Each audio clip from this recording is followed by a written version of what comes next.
আজকে আমরা এমন কিছু শক্তিশালী কৌশল নিয়ে কথা বলবো যেগুলো এই প্রতিযোগিতামূলক বিশ্বে একজন তরুণকে মানসিকভাবে শক্তিশালী আর সুশৃঙ্খল হতে সাহায্য করবে।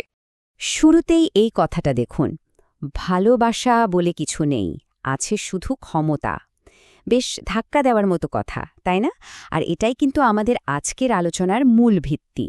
এর মানে হলো যে কোনো সম্পর্কই আসলে টিকে থাকে পারস্পরিক স্বার্থ আর উপযোগিতার ওপর, শুধু আবেগের ওপর ভিত্তি করে নয়।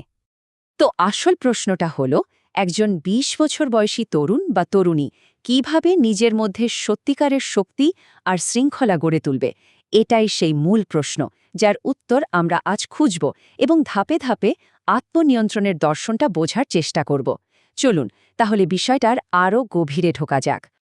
আচ্ছা, সবার আগে আমাদের বুঝতে হবে যে আজকের তরুণ প্রজন্মের মনের ভেতর ঠিক কী ধরনের দ্বন্দ্ব চলছে। দেখুন, আমাদের মন কিন্তু স্বাভাবিকভাবেই এমন সব কাজের দিকে ছোটে যেগুলোর জন্য কোনো মোটিভেশনের দরকার হয় না। যেমন ধরুন, সিনেমা দেখা বা সোশ্যাল মিডিয়া ব্যবহার করা। এই কাজগুলো আসলে কঠিন বাস্তবতা থেকে পালানোর একটা সহজ রাস্তা মাত্র। এই স্লাইডটা কিন্তু খুব ইন্টারেস্টিং। এখানে সুখের একটা অন্যরকম সংজ্ঞা দেওয়া হয়েছে। বলা হচ্ছে সুখ মানেই হলো চিন্তাহীন অবস্থা, মানে যখন মাথার ভেতরে সব বকবকানি থেমে যায়। আর এই সাময়িক শান্তিটাই মানুষ না বুঝে খোঁজে স্ট্রেস থেকে পালানোর জন্য, আর এটাই একসময় আসক্তিতে পরিণত হতে পারে। বিশেষ করে ২০ বছর বয়সের আশেপাশে যখন জীবনের চাপ বাড়তে থাকে, তখন এই সহজ মুক্তির খোঁজ আরও বেড়ে যায়। আর এটাই কিন্তু একটা সময়ের পর খুব বিপজ্জনক একটা ফাঁদ হয়ে দাঁড়ায়। তাহলে এই ফাঁদ থেকে বেরোনোর উপায় কি? উপায় হল আমাদের সম্পর্ক আর মূল্যবোধ নিয়ে যে ধারণাগুলো আছে সেগুলোকে একটু অন্যভাবে দেখতে হবে। মহাবিশ্বের একটা মূল সূত্র হল R=I, মানে রিলেশন সমান সমান ইন্টারেস্ট। এর মানে হল সব সম্পর্ক, সেটা ব্যক্তিগত হোক বা ঐশ্বরিক, টিকে থাকে স্বার্থ আর উপযোগিতার ওপর, কোনো বায়বীয় আবেগের ওপর নয়। এই উদাহরণটা দেখুন, কি দারুণভাবে পুরো বিষয়টা বুঝিয়ে দেওয়া হয়েছে। বলতাকে মানুষ বাসা থেকে তাড়িয়ে দেয় কারণ সে হুল ফোটায়, কিন্তু কোনো ভ্যালু অ্যাড করে না। অন্যদিকে মৌমাছিও হুল ফোটায়, কিন্তু মানুষ তার বাসা রক্ষা করে। কেন? কারণ মৌমাছি মধু দেয়। আসল কথা হলো এটাই, যদি আপনি কোনো মূল্য বা মধু দিতে পারেন, তাহলে আপনার ত্রুটি বা হুল সবাই মেনে নেবে। তাই নিজের উপযোগিতা বাড়ানোটা খুব জরুরি। এজন্যই বলা হয়, শক্তিশালী মানুষদের কেউ কখনো একা ফেলে যায় না, শুধু দুর্বলরাই পেছনে পড়ে থাকে। তাই জীবনের লক্ষ্য ভালোবাসা পাওয়া হওয়া উচিত না, বরং নিজেকে এতটাই মূল্যবান আর শক্তিশালী করে তোলা উচিত যাতে আপনাকে ছাড়া কারো চলেই না। তো এতক্ষণ তো আমরা সমস্যা নিয়ে কথা বললাম, চলুন এবার সমাধানের দিকে এগোনো যাক। শক্তি অর্জনের প্রথম আর সবচেয়ে গুরুত্বপূর্ণ নিয়মটা কি? তোমার মনকে তোমার দাস বানাতে হবে।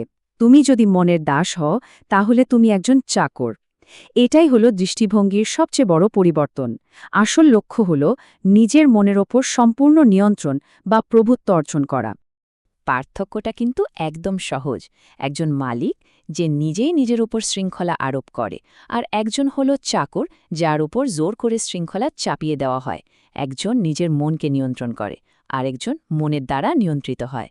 শৃঙ্খলা বা ডিসিপ্লিনকে অনেকেই একটা শাস্তি হিসেবে দেখে, কিন্তু আসলে তা নয়। এটাকে দেখা উচিত মনের জন্য সঞ্জীবনী হিসেবে, মানে যা মনকে জীবন দেয়, মনকে প্রতিনিয়ত আরও শক্তিশালী করে তোলে। আচ্ছা, তাহলে এই ভেতরের শক্তি আর শৃঙ্খলা তৈরি করার জন্য আমাদের হাতে কি কি অস্ত্র বা সরঞ্জাম আছে? মানে আমরা বাস্তবে কি করতে পারি? এখানে ৩টে স্তম্ভের কথা বলা হয়েছে। প্রথমটা হলো মেডিটেশন বা ধ্যান। এটা হলো ইচ্ছাকৃতভাবে চিন্তাহীন অবস্থা তৈরি করার অভ্যাস। দ্বিতীয়টা হলো কনস্ট্রাকটিভ হবি, মানে এমন কোনো শখ যা আপনাকে কিছু তৈরি করতে বা শিখতে সাহায্য করে। আর ৩ নাম্বার হলো শারীরিক শক্তি। এই ৩টি অভ্যাসই কিন্তু একটা শক্তিশালী সত্তা গড়ে তোলার জন্য অপরিহার্য। তাহলে সব মিলিয়ে এই যে আত্মনিয়ন্ত্রণের পথ, এর আসল মানেটা কি দাঁড়ালো? পুরো আলোচনার মূল কথাগুলো যদি এক জায়গায় করি, তাহলে দাঁড়ায় আসল শক্তি আসে ভেতর থেকে, বাইরের প্রশংসা থেকে নয়। আপনার মূল্য নির্ভর করে আপনার উপযোগিতার উপর। জীবনটা একটা ক্ষমতার খেলা, তাই এর নিয়মগুলো শিখে নেওয়া জরুরি। আর দারিদ্র্য মানে টাকার অভাব নয়, বরং চিন্তার অভাব। মোদ্দা কথা হলো, ভেতরের জগৎটাকে নিয়ন্ত্রণ করতে পারলেই বাইরের জগতে সফল হওয়া যায়। শেষ করার আগে এই প্রশ্নটা সবার জন্য, আপনি কি আপনার মনের মালিক নাকি তার দাস? এই প্রশ্নটাই সঙ্গে নিয়ে চলতে হবে, কারণ প্রকৃত শক্তিশালী হয়ে ওঠার পথে এটাই হলো নিজেকে ক্রমাগত যাচাই করার সবচেয়ে বড় মাপকাঠি।